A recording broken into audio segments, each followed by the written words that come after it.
जंगल के मूल में एक छोटा सा तालाब था जो गर्मी से आधा सूख चुका था। जानवर जब वहां पहुंचे तो वो और भी परेशान हो गए। कहां जाएं? हिरन रोना लग गया। जरा सा भी साया नहीं मिल रहा।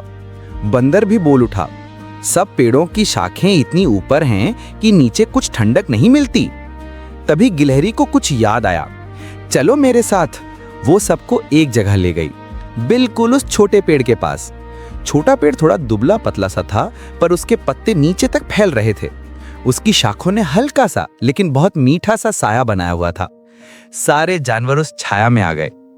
वाह, हिरन ने महसूस किया, कितनी ठंडक है। बिल्कुल परफेक्ट जगह, बंदर खुशी से बोला। तोता पेड़ पर बैठकर चिढ़ाया, तुमने तो जान बचा ली हमारी।